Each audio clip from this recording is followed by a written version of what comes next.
കശ്മീരിലെ കൂട്ടക്കുരുതിക്ക് മാപ്പില്ല.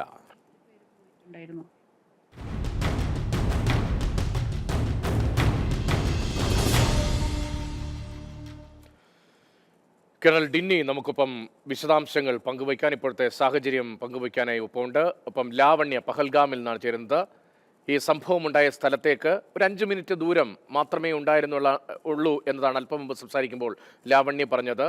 മുകളിൽ നിന്ന് കുതിരപ്പുറത്തും മറ്റും ആളുകളെ ഒഴിപ്പിക്കുന്നത് കണ്ട് ഭയപ്പെട്ട് അവരോട് എന്താണ് സംഭവിക്കുന്നതെന്ന് ചോദിച്ചപ്പോഴാണ് അങ്ങനെ ഒരു ആക്രമണം അവിടെ ഉണ്ടായി എന്നത് പറയുന്നത് എന്നാണ് ലാവണ്യ അല്പം പറഞ്ഞത്. ലാവണ്യ തത്സമയം പഹൽഗാമിൽ നിന്ന് ചേരുന്നുണ്ട്. ലാവണ്യയും കുടുംബാംഗങ്ങളും അവിടെ സന്ദർശനത്തിനായി പോയതാണ്. ഒപ്പം അനിൽ കുമ്മണ്ണൂർ കൂടി സഞ്ചാരിയാണ്. അദ്ദേഹവും സമീപകാലത്ത് പഹൽഗാം ഉൾപ്പെടെയുള്ള മേഖലകൾ സഞ്ചരിച്ചതാണ്. ഈ ദിവസങ്ങളിലും അവിടെയുള്ള ഈ ആക്രമണത്തിന് ശേഷവും അവിടെയുള്ള കശ്മീരികൾ ഉൾപ്പെടെയുള്ളവരുമായി സൗഹൃദമുള്ള അദ്ദേഹം അവിടുത്തെ സാഹചര്യത്തെക്കുറിച്ചും വിശദീകരിക്കുന്നത്. ആദ്യം കേണൽ ഡിന്നിയിലേക്കാണ്. കേണൽ ഡിന്നി, എന്തുകൊണ്ട് ഇപ്പോൾ ആക്രമണം ഉണ്ടായി എന്നതിനെക്കുറിച്ച് പല വിധത്തിലുള്ള നിരീക്ഷണങ്ങൾ വരുന്നുണ്ട്. ബലൂചിസ്ഥാനുമായി ബന്ധപ്പെട്ട അവിടുത്തെ അസ്വസ്ഥതകൾക്ക് കാരണം ഇന്ത്യയാണ് എന്ന ആരോപണം പാകിസ്ഥാൻ്റെ വേർഷനായി വരുന്നതിന് പിന്നാലെ, അതിൻ്റെ തുടർച്ചയായി കശ്മീരിൽ ജനാധിപത്യം വന്നതിന് പിന്നാലെ, തിരഞ്ഞെടുപ്പ് നടന്നതിന് പിന്നാലെ, അക്രമ സംഭവങ്ങൾ കുറഞ്ഞതിന് പിന്നാലെ പലവിധ സാഹചര്യങ്ങൾ ഇപ്പോഴുണ്ടായ ആക്രമണവുമായി ചേർത്ത് വായിക്കപ്പെടുകയും ചെയ്യുന്നുണ്ട്. ഏറ്റവും ഒടുവിൽ കശ്മീരിൻ്റെ ഇപ്പോഴത്തെ സാഹചര്യം എങ്ങനെയാണ്, എങ്ങനെ നമ്മൾ അതിജീവിക്കാൻ പോകുന്നു, നേരിടാൻ പോകുന്നു എന്നതാണ് നേരത്തെ സേനയുടെ പ്രധാനപ്പെട്ട ചുമതലകളിൽ ഇരുന്നൊരാൾ എന്ന നിലയിൽ താങ്കൾക്ക് ഇപ്പോൾ മനസ്സിലാക്കാൻ കഴിയുന്നത്.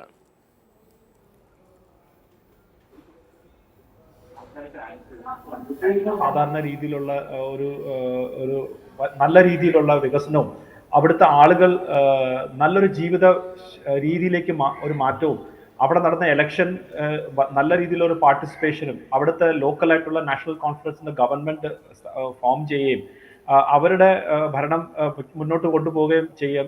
കഴിഞ്ഞ വർഷം 2.35 കോടി ടൂറിസ്റ്റുകളാണ് കശ്മീരിലേക്ക് വരികയും, അപ്പം അതുപോലെ തന്നെ G20 പോലത്തെ ഒരു ഇന്റർനാഷണൽ സെമിനാറും, അങ്ങനെ പല പല രീതിയിലുള്ള കാര്യങ്ങൾ കശ്മീരിൽ നടക്കുമ്പം തീർച്ചയായിട്ടും പാകിസ്ഥാനെ സംബന്ധിച്ചോളം അവർക്ക് കശ്മീരിൽ ആ ഒരു വിഷയത്തിൽ അവർക്ക് എപ്പോഴും എന്തെങ്കിലുമൊക്കെ ചെയ്തുകൊണ്ടിരിക്കണം എന്നുള്ള ഒരു പോളിസി ഉണ്ട്. അതിന്റെ ബലത്തിലാണ് പലപ്പോഴും അവരിങ്ങനെയൊക്കെ ഉള്ള ഒരു ഭീകരവാദി അറ്റാക്സ് ഒക്കെ നടത്തിക്കൊണ്ടിരുന്നത്. പക്ഷെ അതിൽ മുകളിൽ നമ്മൾ മനസ്സിലാക്കേണ്ട വേറൊരു കാര്യം കൂടെ ഉണ്ട്, ഇതിന്റെ ബാക്കിൽ എന്തുകൊണ്ടാണ് നടക്കുന്നതെന്ന്. അതിന് ചില കാര്യങ്ങൾ അങ്ങ് പരാമർശിച്ചായിരുന്നു. അതായത് പാകിസ്ഥാനെ സംബന്ധിച്ചോളം നമുക്ക് എല്ലാവർക്കും അറിയാം, ഈ ഒരു ആക്രമണത്തിന്റെ ബാക്കിൽ പാകിസ്ഥാന്റെ വ്യക്തമായിട്ടുള്ള റോളുണ്ട് എന്നുള്ളത് പകൽ വെളിച്ചം പോലെ ക്ലിയർ ആണ്. അപ്പൊ എന്തുകൊണ്ടാണ് ഇപ്പൊ ഈ കാര്യം ചെയ്യുന്നത്? അവിടെ ആരാണ് അത് ചെയ്യുന്നത്? പാകിസ്ഥാൻ സൈന്യമാണ്. പാകിസ്ഥാൻ സൈന്യത്തിന്റെ ഇന്ന് അവസ്ഥ എന്താണ്? പാകിസ്ഥാൻ സൈന്യത്തിന്റെ അവസ്ഥ ഇന്ന് തെരുവിലൂടെ പാകിസ്ഥാൻ സൈന്യക്കാർ പൊയ്ക്കഴിഞ്ഞാൽ അവരെ പുച്ഛത്തോടെയാണ് ഇന്ന് പാകിസ്ഥാന്റെ ആളുകൾ കാണുന്നത്. അത്രമാത്രം അവർ ദ്രോഹിച്ചിട്ടുണ്ട് അവിടുത്തെ ആളുകളെ. അത്രമാത്രം അവിടുത്തെ ആളുകളുടെ ബേസിക് ആയിട്ടുള്ള കാര്യങ്ങൾ പോലും നടക്കാത്ത കാരണം ഇന്ന് പാകിസ്ഥാൻ സൈന്യമാണെന്ന് അവിടുത്തെ സാധാരണക്കാർ വിശ്വസിക്കുന്നുണ്ട്. അവരുടെ പാകിസ്ഥാന്റെ ഉള്ളിലെ ആഭ്യന്തര സ്ഥിതി എല്ലാ ദിവസവും മോശമായിക്കൊണ്ടിരിക്കുന്ന ഒരു അവസ്ഥയാണ്. ബലൂചിസ്ഥാനിൽ വലിയ രീതിയിലുള്ള തിരിച്ചടി അവിടെ കിട്ടുന്നുണ്ട്. അഫ്ഗാനിസ്ഥാൻ ബോർഡറിൽ നിന്ന് വലിയ രീതിയിലുള്ള തിരിച്ചടി കിട്ടുന്നുണ്ട്. താലിബാൻ പാകിസ്ഥാനിൽ നിന്ന് വലിയ രീതിയിലുള്ള തിരിച്ചടി കിട്ടുന്നുണ്ട്. ശരാശരി എല്ലാ ദിവസവും ഒരു 7 പേര് പാകിസ്ഥാനിലെ ഉള്ളിൽ ഈ ഭീകരവാദത്തിന്റെ ഇരയാവുന്നവരാണ്. അപ്പൊ ഇതെല്ലാത്തിന്റെ കാരണം പാകിസ്ഥാൻ സൈന്യമാണ് എന്ന് പാകിസ്ഥാന്റെ ഉള്ളിൽ ആളുകൾ വിശ്വസിക്കുന്നു. കാരണം വളരെ ബ്രിഗേഡിയർ റിട്ടയർഡ് സനൽകുമാർ എഴുതിയൊരു ലേഖനം രാവിലെ മാതൃഭൂമിയിലുണ്ടായിരുന്നു. അദ്ദേഹം പറയുന്നത് പല ഘടകങ്ങളെക്കുറിച്ച് അദ്ദേഹം വിശദീകരിക്കുന്നുണ്ട്. അതിൽ താങ്കൾ പറഞ്ഞ പോയിന്റിലേക്ക് വരുന്നത്, ഈ ബലൂചിസ്ഥാനിൽ ദിനംപ്രതി കൂടി വരുന്ന ഭീകര പ്രവർത്തനങ്ങൾക്ക് അറുതിയില്ല എന്നത് വലിയൊരു പ്രശ്നമായി അവിടെ ജനങ്ങൾക്കിടയിൽ നിൽക്കുന്നു. മാത്രമല്ല, ഇപ്പോൾ ട്രെയിൻ റാഞ്ചിയ സംഭവം അത് വലിയ ക്ഷീണമായി പോയി പാക് സൈന്യത്തിന് എന്ന ഒരു സാഹചര്യം നിൽക്കുന്നു. താങ്കൾ നേരത്തെ പറഞ്ഞ പോലെ സൈന്യത്തിന് ഒരു വിലയുമില്ലാതെ സൈനികർ പുറത്തിറങ്ങി നടന്നാൽ പുച്ഛിക്കുന്ന തരത്തിലേക്ക് അവിടുത്തെ അന്തരീക്ഷം മാറിക്കുന്നു. അപ്പോൾ പിടിച്ചു നിൽക്കാൻ ഒടുവിലൊരു വഴി അത് ജമ്മു കശ്മീരാണ്. പഴയ ആയുധം, പഴയ രാഷ്ട്രീയ ആയുധം തന്നെ പുറത്തെടുക്കുക എന്നത് അവിടുത്തെ സർക്കാർ സ്പോൺസേഡ് പരിപാടി തന്നെയാണ് എന്ന നിലയിൽ തന്നെ അവർ വീണ്ടും അതിന് ഊർജ്ജം പകരുകയാണ്. പ്രത്യേകിച്ച് ഇപ്പോൾ ജനാധിപത്യത്തിലേക്ക് ജമ്മു കശ്മീർ വരുമ്പോൾ അവിടെ തിരഞ്ഞെടുപ്പ് നടന്ന് കൂടുതൽ പേർ വോട്ടെടുപ്പ്, ഇപ്പോൾ 65% കഴിഞ്ഞ തവണത്തെ തിരഞ്ഞെടുപ്പിൽ, ലോക്സഭാ തിരഞ്ഞെടുപ്പിനേക്കാൾ വലിയ കൂടുതൽ ആളുകൾ നിയമസഭാ തിരഞ്ഞെടുപ്പിൽ വോട്ട് രേഖപ്പെടുത്തിയും ജനാധിപത്യ പാതയിൽ പരിപൂർണമായി സഹകരിക്കാൻ ആ ജനത തയ്യാറാവുകയും ചെയ്യുമ്പോൾ പാകിസ്ഥാൻ വീണ്ടും പഴയ രാഷ്ട്രീയ ആയുധം പുറത്തെടുക്കുകയാണോ?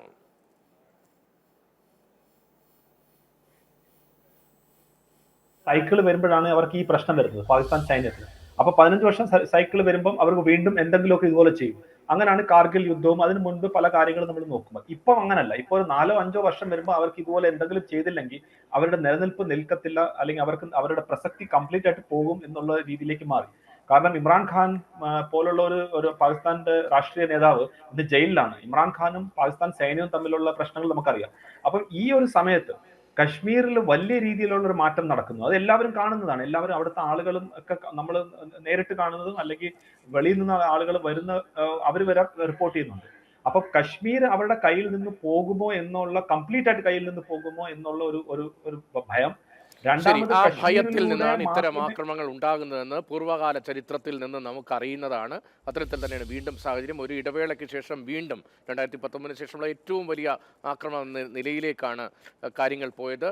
രാജ്യം ഒറ്റക്കെട്ടായി ഭീകരതയ്ക്കെതിരെ പാകിസ്ഥാനെതിരായ നീക്കങ്ങൾക്ക് പിന്തുണ നൽകുന്ന സമയമാണ്. ഇപ്പോൾ നമ്മൾ ലാവണ്യയിലേക്ക് കൂടി. ലാവണ്യ പഹൽഗാമിലാണുള്ളത്. ലാവണ്യ, നേരത്തെ നമ്മൾ ടെലിഫോണിൽ സംസാരിക്കുമ്പോഴും പറഞ്ഞിരുന്നു ഒരു 5 മിനിറ്റിൻ്റെ ദൂരമേ ഉണ്ടായിരുന്നുള്ളൂ. ഇപ്പോൾ ഈ മിനിറ്റിൻ്റെ ദൂരവുമായി കണക്കാക്കാൻ കഴിയുമോ എന്നറിയില്ല. പക്ഷേ വലിയ ആശ്വാസം തോന്നുന്നുണ്ട്. അതേസമയം ഞെട്ടലും ദുഃഖവും തോന്നുന്നുണ്ടാകും. ലാവണ്യ ഇപ്പോഴും ഉള്ളത് പഹൽഗാമിലാണ്. ഈ സംഭവം ഉണ്ടായതിന് വളരെ അടുത്താണ്. എത്ര ദൂരത്താണ്? ഇപ്പോൾ എങ്ങനെയാണ് അവിടുത്തെ സാഹചര്യം? ഇവിടെ എന്ന് വെച്ചാൽ നമ്മളിപ്പോ ഒരു റിസോർട്ടിലാണ്, സേഫ് ആണ്. പക്ഷെ തൊട്ടടുത്തുള്ള ഷോപ്സും എല്ലാം ഒരു ഹർത്താൽ പോലെ തന്നെയാണ്, എല്ലാം ക്ലോസ്ഡ് ആണ്. നമ്മൾ റിസോർട്ടിലേക്ക് ചില നോൺ വെജ് കുറച്ച് ഐറ്റംസ് ഒന്നും, അവരുടെ ഡെയിലി വരുന്ന ഐറ്റംസ് ഒന്നും എത്തിയിട്ടില്ല. പക്ഷെ നമ്മളെക്കാണീ സങ്കടം ഇവിടെയുള്ള നാട്ടുകാർക്കാണ് ഭയങ്കര സങ്കടം. കാരണം അവരെല്ലാരും ഭയങ്കര വിഷമത്തിലാണ്. എന്ത് ചെയ്യാൻ, അതായത് ഒന്ന് അതിജീവിച്ച് വരികയായിരുന്നു, ശ്വാസം എടുത്ത് വരികയായിരുന്നു അതെ അതെ കശ്മീർ ജനത എന്ന് പറയാൻ കഴിയുമെന്ന് തോന്നുന്നു അല്ലെ? അവിടുത്തെ ടൂറിസത്തിന്റെ കണക്കുകളൊക്കെ ഞാൻ നോക്കുകയാണ്. ടൂറിസം ബൂം എന്ന് പറയാൻ കഴിയുന്ന തരത്തിലേക്ക് ആളുകളൊക്കെ വളരെ ഫ്രീ ആയി എത്തുന്ന വർഷങ്ങളാണ് കഴിഞ്ഞ വർഷവും ഈ വർഷം പ്രത്യേകിച്ചും. അപ്പോഴാണ് ഇങ്ങനെ ഒരു ആക്രമണം. അതെ. കാരണം നമുക്കൊരു അർജന്റ് ഒരു ആവശ്യത്തിന് നമ്മളൊരു തൊട്ടടുത്തുള്ള ഒരു ഷോപ്പിൽ പോയപ്പോൾ അത് ക്ലോസ്ഡ് ആയിരുന്നു. അപ്പൊ ഞങ്ങൾ അവിടെ വന്നപ്പോഴേക്കന്നെ ഓടി അവര് വന്നിട്ട് എന്താ വേണ്ടത് പറഞ്ഞാൽ പോരാ, റിസോർട്ടിൽ എത്തിച്ചേരൂലേ എന്നിട്ട് ഭയങ്കര അത് സങ്കടമാവുന്നു. അവരാ മുഖം കാണുമ്പോൾ തന്നെ അവരിവിടെ റിസോർട്ടിലുള്ള സ്റ്റാഫുകളും എല്ലാവരും ഭയങ്കര വിഷമാണ്. ഇനി നമ്മൾ എന്ത് ചെയ്യും, നമ്മളുടെ ഒരു സീസൺ പോയില്ലേ, ഇനി നമ്മൾ എങ്ങനെ ജീവിക്കും. ഇനിയൊരു സീസൺ തീർന്നാൽ പിന്നെ അടുത്തെല്ലാം അവർക്ക് ഇനി ഒരു വർഷം കഴിയണ്ടേ. അപ്പം ശരിയാണ്. എല്ലാവർക്കും കഴിഞ്ഞ ഒരു വർഷവും സങ്കടം. വലിയ തിരക്കായിരുന്നു അവിടെ. ഈ ലാവണ്യ പഹൽഗാമിലേക്ക് പോയ യാത്ര, ഇപ്പോൾ 10-ലധികം പേർ കുടുംബാംഗങ്ങൾ ഉൾപ്പെട്ട സംഘത്തിനൊപ്പമാണ് ലാവണ്യ പോയതെന്നാണ് ഞാൻ മനസ്സിലാക്കുന്നത് നേരത്തെ സംസാരിച്ചപ്പോൾ. 11 പേരുണ്ട്. ആ യാത്രയെക്കുറിച്ചൊന്ന് പറയാമോ? ഈ സംഭവം ഉണ്ടായതിന് എത്ര ദൂരെ വച്ചാണ് ഇങ്ങനെ ഒന്ന് അറിഞ്ഞത്? അതായത് ഞങ്ങള് അതായത് ചൊവ്വാഴ്ച രാവിലെ മുതൽ ഞങ്ങൾ പ്ലാൻ ചെയ്ത് ചൊവ്വാഴ്ചയും ബുധനാഴ്ച നമ്മൾ പെഹൽഗാമിൽ തന്നെ സ്റ്റേ ചെയ്യും. ഫസ്റ്റ് ഞങ്ങളൊരു 10:30ക്ക് ഞങ്ങൾ ശ്രീനഗറിൽ സ്റ്റാർട്ട് ചെയ്തു.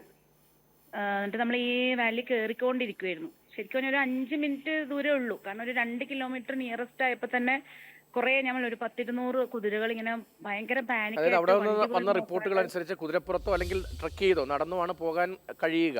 ഇത് എത്ര ദൂരം ഇങ്ങനെ നടന്നു പോകാൻ? അവിടുത്തെ ഒരു അന്തരീക്ഷം എങ്ങനെയായിരുന്നു? ഈ അടുത്തെത്താറായപ്പോഴാണ് ഈ ആക്രമണ വിവരം അറിയുന്നത്. അതായത് നമ്മൾ ടാക്സിയിൽ ഒരു ലെവലിൽ വരെ എത്തും. അത് കഴിഞ്ഞിട്ട് പിന്നെ കുതിരയിലാണ് കയറേണ്ടത്. അപ്പൊ ടാക്സി എത്തേണ്ടത് ഒരു 5 മിനിറ്റ് അത്രേ ദൂരം ഉണ്ടായുള്ളൂ. അപ്പൊ എത്താറാകുമ്പോഴാണ് ഈ കുതിരകൾ കംപ്ലീറ്റ് ഒരു 200 കുതിരകളോളം വണ്ടികൾ ഇങ്ങനെ അറ്റാക്ക് ചെയ്യുന്ന രീതിയിൽ ഒരു ബെല്ലും ബ്രേക്കിലാണ്ട് സ്പീഡിൽ വരുന്നു. കുറച്ച് ട്രക്ക് മീൻസ് ഈ ഹോഴ്സ് റൈഡേഴ്സ് ഉണ്ട്. അപ്പൊ അവരുടെ ലാംഗ്വേജിൽ നമ്മളോട് എന്തോ പറഞ്ഞു. പക്ഷെ നമുക്കത് മനസ്സിലായില്ല. നമ്മളെ ടാക്സി ഡ്രൈവറിനും മനസ്സിലായില്ല. അപ്പൊ ചെറിയ എന്താ ഇഷ്യൂ ഉണ്ടെന്ന് മനസ്സിലായിട്ട് അവരെ ടാക്സി ഡ്രൈവർ പറഞ്ഞു കുഴപ്പമില്ല, നമുക്ക് മുമ്പോട്ടേക്ക് പോകാം, ഇവിടെ ചെറിയ ചെറിയ ഇഷ്യൂ ഇങ്ങനെ തന്നെയാണ്, നിങ്ങൾ പാനിക് ആവണ്ടെന്ന് പറഞ്ഞു. അപ്പൊ ഞങ്ങൾ വീണ്ടും മുമ്പോട്ട് പോയിക്കൊണ്ടിരുന്നപ്പം കുറെ ടാക്സിക്കാരെല്ലാം തിരിച്ചിരുന്നു. എല്ലാവരും പോകരുതെന്ന് കൈകൊണ്ട് ആക്ഷൻ കാണിക്കുവാണ്.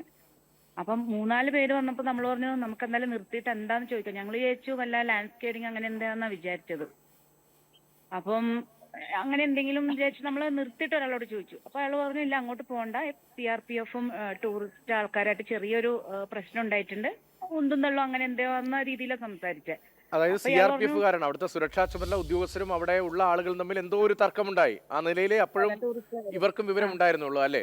ഈ സൈനിക വേഷത്തിലെത്തിയ തീവ്രവാദികളാണ് എന്ന് അവിടെ ഉണ്ടായിരുന്ന അവിടെ നിന്ന് രക്ഷപ്പെട്ടു വന്ന ആളുകൾക്ക് അപ്പോൾ മനസ്സിലായില്ല. ഇല്ല, ആർക്കും അറിയില്ല. അപ്പൊ മേ ബി ചിലപ്പോൾ അറിഞ്ഞിട്ടും കുറെ പേര് മുകളിലേക്ക് പോയിട്ടുണ്ടാവും. കാരണം നമ്മൾ ഇവിടെ കാണുന്ന എല്ലാ ടൂറിസ്റ്റ് സ്പോട്ടിലും CRPF ഉണ്ടാവും. നമ്മൾ ലൈൻ തെറ്റിച്ചാലും നോ പാർക്കിംഗ് ഏരിയയിൽ വണ്ടി വെച്ചാലൊക്കെ പെട്ടെന്ന് അവർ വന്നിട്ട് ആക്ട് ചെയ്യും. അപ്പം നമ്മളും അങ്ങനെ തന്നെ വിചാരിച്ചത്. അപ്പൊ നമ്മൾ മുമ്പോട്ട് പോയി. പക്ഷെ പിന്നീട് വന്ന എല്ലാ വണ്ടികളും വളരെ ഫാസ്റ്റ് ആയിട്ട്, അതായത് രക്ഷപ്പെട്ടു പോകുന്ന പോലെയാണ് വണ്ടികൾ വന്നത്. അപ്പൊ ഞങ്ങൾക്ക് ഫീൽ ചെയ്ത് എന്തോ സംതിങ് എന്തോ റോങ് ഉണ്ടെന്ന്. അപ്പൊ ഞങ്ങൾ വേഗം പറഞ്ഞു മതി, റിസ്ക് എടുക്കണ്ട, ഞങ്ങൾ 2 ദിവസം പെഹൽഗാമിലുണ്ട്, നമുക്ക് വീണ്ടും വേണമെങ്കിൽ പോകാലോ എന്ന് പറഞ്ഞിട്ട് നമ്മൾ ആ കൊക്കയുടെ സൈഡിൽ നിന്നാണ് നമ്മൾ വണ്ടി ടേൺ ചെയ്തത്. അതിന് ആ ടേൺ ചെയ്യാന്ന് തന്നെ പറഞ്ഞാൽ ഭയങ്കര ബുദ്ധിമുട്ടാ. ടേൺ ചെയ്തിട്ട് നമ്മൾ താഴത്തേക്ക് വന്നു. അപ്പോഴും നമുക്കൊന്നും അറിയില്ല, അവിടെ എന്തോ ചെറിയ അടിപിടി അത്രേ നമ്മൾ വിചാരിച്ചുള്ളൂ.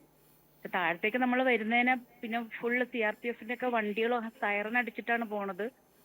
പിന്നെ ആംബുലൻസും ഇതെല്ലാം വന്നപ്പോ നമ്മളും അത്ര അതിൽ ഈ ഒന്നും സംഭവം ഇങ്ങനെ ഉണ്ടായി എന്ന് ഇപ്പോൾ ഈ കുതിരകൾ ആദ്യം ഒരുപാട് കുതിരകൾ 10-200 കുതിരകൾ 100-200 ആളുകൾ രക്ഷപ്പെട്ടു കുതിരകളുണ്ടാവും. വരുന്നത് നിങ്ങൾ കാണുന്നു. പിന്നീട് വാഹനങ്ങൾ വരുന്നത് അല്ലെങ്കിൽ അവരുടെ വാഹനങ്ങളിൽ അവർ വരുന്നത് രക്ഷപ്പെട്ടു വരുന്നത് കാണുന്നു. പിന്നീട് ഈ വിവരം അറിയുന്നു. ഈ സമയത്ത് തന്നെ CRPF ഉദ്യോഗസ്ഥർ ഉൾപ്പെടെ താഴെ നിന്ന് മുകളിലേക്ക് പോകുന്നുണ്ടായിരുന്നു. ഈ വിവരം അപ്പോൾ തന്നെ നമ്മുടെ സുരക്ഷാ ഏജൻസികൾക്ക് മനസ്സിലായി എന്ന് നിങ്ങൾ അവിടെ ഉണ്ടായിരുന്ന ആൾ എന്നിൽ അപ്പോൾ ബോധ്യമായിരുന്നു. ഇല്ലില്ല, ഞങ്ങൾ താഴെ എത്തുന്നവരെ ഒറ്റ CRPFന്റെ വണ്ടികളൊന്നും പോയിട്ടില്ല, ഒന്നും പോയിട്ടില്ല. എനിക്ക് തോന്നണു മെസ്സേജ് വരുന്നതിന് മുമ്പ് തന്നെ ആൾക്കാർ മുകളിലേക്ക് പോയിക്കൊണ്ടിരിക്കുന്നുണ്ടായിരുന്നു. ഞങ്ങൾക്ക് പോകണ്ടെന്ന് തോന്നിയപ്പോൾ ഞങ്ങൾ റിവേഴ്സ് വന്ന സമയത്ത് നമ്മൾ കാണുന്ന എല്ലാവരുടെ പറഞ്ഞു പോകണ്ട പോകണ്ട, അവിടെ എന്തോ പ്രശ്നമുണ്ടെന്ന് പറഞ്ഞിട്ട് പറഞ്ഞു. പക്ഷെ എന്നിട്ടും ആരും കേൾക്കുന്നുണ്ടില്ല, എല്ലാവരും മുകളിലേക്ക് പോകുന്നുണ്ടായിരുന്നു. ഞങ്ങള് ബാക്കിൽ വന്നപ്പോൾ തന്നെ ഒരു 5-6 വണ്ടികളോളം മുകളിലേക്ക് പോകുന്നുണ്ടായി. പക്ഷെ അവരൊന്നും നമ്മളെ പോകണ്ടെന്ന് പറഞ്ഞിട്ട് അവർ ശ്രദ്ധിക്കുന്നുണ്ടായില്ല. അപ്പൊ ഞങ്ങൾക്ക് എങ്ങനെയെങ്കിലും ആ വാലിയിൽ നിന്ന് എപ്പോഴെങ്കിലും താഴത്തേക്ക് എങ്ങനെയെങ്കിലും എത്തണം എന്നുള്ള ഒറ്റ ചിന്തയുണ്ടായുള്ളൂ. കാരണം നമ്മള് കേരളത്തിൽ നിന്നൊക്കെ വരുമ്പോൾ ആദ്യം നമ്മളെ മൈൻഡിൽ ഈ ഒരു ഭീകരാക്രമണം മാത്രമല്ലോ നമ്മളെ മനസ്സിൽ. വെടിവെപ്പ് ഉണ്ടാവോ അങ്ങനെയല്ല നമ്മൾ കേട്ടിട്ടുള്ളത്. അപ്പം താഴെ വന്നു, പക്ഷെ അപ്പോഴും നമുക്കറിയില്ല. എന്നിട്ടും താഴത്തെ ഞങ്ങള് ഒരു ലേക്ക് ഉണ്ടായിരുന്നു, അവിടുന്ന് കുറെ ഫോട്ടോസ് ഒക്കെ എടുത്തു. നമ്മൾ അറിയുന്നേ ഉണ്ടായില്ല. പക്ഷെ അവിടെ ഒരു പാർക്ക് ഉണ്ടായി, പാർക്ക് അപ്പൊ തന്നെ ക്ലോസ് ചെയ്തു. അവിടെ ചെറിയ ചെറിയ ഷോപ്സ് ഒക്കെ പറഞ്ഞു, ഇനി ഇവിടെ അധികം നിൽക്കണ്ട, വേഗം പൊക്കോന്ന് പറഞ്ഞു. പിന്നെ നമ്മള് പറഞ്ഞ പിന്നെ അവരെ എന്തെങ്കിലും ഇല്ലാണ്ട് നമ്മളോട് പറയില്ലല്ലോ. അപ്പൊ നമ്മൾ പെട്ടെന്ന് ഒന്നിനും ഒബ്ജക്ട് ചെയ്തില്ല, നമ്മൾ വേഗം വേഗം പാക്കപ്പ് ചെയ്ത് പോവുക ചെയ്തത്. പിന്നെ നമ്മൾ റോഡിലേക്ക്, നമ്മൾ ഈ കുറച്ച് ടൗൺ ഏരിയയിലേക്ക് വരുമ്പോഴേക്കും മൊത്തം CRPF വണ്ടികൾ, ഹെലികോപ്റ്റർ, ആംബുലൻസ്. അപ്പൊ നമുക്ക് തോന്നി എന്തോ ഒരു പ്രശ്നം നടന്നിട്ടുണ്ട് എന്ന്. പക്ഷെ ടാക്സി ഡ്രൈവർ നമ്മളെ പാനിക് ആക്കാതിരിക്കാനായിരിക്കും അവർ പറഞ്ഞു ഒന്നും കുഴപ്പമില്ല, ഇവിടെ ഇത് സ്ഥിരമാണ്, ഒന്നും നിങ്ങൾ പേടിക്കാനില്ല, നമ്മളിത് എപ്പോഴും കണ്ടോണ്ടിരിക്കുമല്ലേ, ടെൻഷൻ ആവണ്ടെന്ന് പറഞ്ഞു. നമ്മൾ തിരിച്ച് റൂമിൽ എത്തിയപ്പോഴാണ് നമ്മൾ എന്താ സംഭവം എന്ന് അറിഞ്ഞത്. പിന്നെയാണ് നമുക്ക് ഭയങ്കര നമ്മൾ എങ്ങനെ രക്ഷപ്പെട്ടു എന്നുള്ളത് അപ്പോഴാണ് റീകളക്ട് ചെയ്യുന്നത്. ശരിക്കും പറഞ്ഞാൽ നമ്മള് ഉച്ചയ്ക്ക് ലഞ്ച് കഴിക്കാൻ വേണ്ടിയിട്ട് ഒരു ഹോട്ടലിൽ കയറിയിട്ടുണ്ടായിരുന്നു. 1.25 മണിക്കൂറോളം നമ്മൾ അവിടെ സ്പെൻഡ് ചെയ്തു. ശരിക്കും നമ്മൾ ആ ലഞ്ച് കഴിക്കാൻ പോയില്ലായിരുന്നെങ്കിൽ ഞങ്ങൾ ശരിക്കും ആ സ്പോട്ടിലുണ്ടാവും, ഉറപ്പാണ്. ദൈവമായിട്ട് നമുക്ക് എന്താ പറയാ, അന്നം ദൈവമാണ്, അന്നത്തിന്റെ രൂപത്തിൽ ദൈവം വന്നു എന്ന് പറയാം. നമ്മൾ ആ ഭക്ഷണം കഴിക്കാൻ നമുക്ക് കേറാൻ സംബന്ധിച്ച് തോന്നിയത് ദൈവമുണ്ട് എന്ന് ബോധ്യപ്പെടുന്ന ഒരു സമയമായിരുന്നു. രാജ്യത്തെ സംബന്ധിച്ച് ഇത് അതിജീവനത്തിന്റെയും പോരാട്ടത്തിന്റെയും വളരെ പ്രധാനപ്പെട്ട ഒരു സമയവുമാണ്. അതെ. ജമ്മു കശ്മീരിനെ സംബന്ധിച്ച് സാധാരണ നിലയിലേക്ക്, സാധാരണ ജനാധിപത്യ ജീവിതത്തിലേക്ക്, ജീവിതക്രമത്തിലേക്ക് അവിടെ വരുന്നു. ടൂറിസം ആകെ ബൂം ചെയ്യുന്നു. അങ്ങനെ ഒരു ഘട്ടത്തിലാണ് ഇങ്ങനെ ഒരു വല്ലാത്ത അറ്റാക്ക് ഉണ്ടാകുന്നത്. അതിൽ രാജ്യമാകെ ഇപ്പോൾ ആഭ്യന്തരമന്ത്രി ഉൾപ്പെടെയുള്ളവർ കശ്മീരിലുണ്ട്. സ്ഥിതിഗതികൾ കേന്ദ്ര സർക്കാർ അതിഗൗരവമായി വിലയിരുത്തുന്നുണ്ട്. അവിടെ സംസ്ഥാന സർക്കാരും സംസ്ഥാന സേനയും കേന്ദ്ര സേനയും എല്ലാം അക്കാര്യങ്ങളിൽ ഊർജ്ജസ്വലമായി ഇടപെടുകയും ചെയ്യുന്നു എന്നാണ് പുതിയ പുതിയ റിപ്പോർട്ടുകൾ സൂചിപ്പിക്കുന്നത്. നമുക്കൊപ്പം ഇപ്പോൾ ശ്രീ അനിൽ കുമ്മണ്ണൂർ കൂടിയുണ്ട്, അദ്ദേഹം സഞ്ചാരിയാണ്. ശ്രീ അനിൽ, താങ്കൾ കശ്മീരിൽ ഉൾപ്പെടെ നിരവധി തവണ പോയിട്ടുള്ള ആളാണ്. താങ്കൾക്ക് അവിടെ പല ബന്ധങ്ങളുമുണ്ട്, കശ്മീരി അവിടുത്തെ ആളുകളുമായി ബന്ധങ്ങളുണ്ട്. അവരുമായി സംസാരിക്കുമ്പോൾ ഇങ്ങനെയൊന്ന് അവർ പ്രതീക്ഷിച്ചിരുന്നതാണോ? താങ്കൾ പോയപ്പോൾ അവിടുത്തെ സാഹചര്യം എങ്ങനെയായിരുന്നു?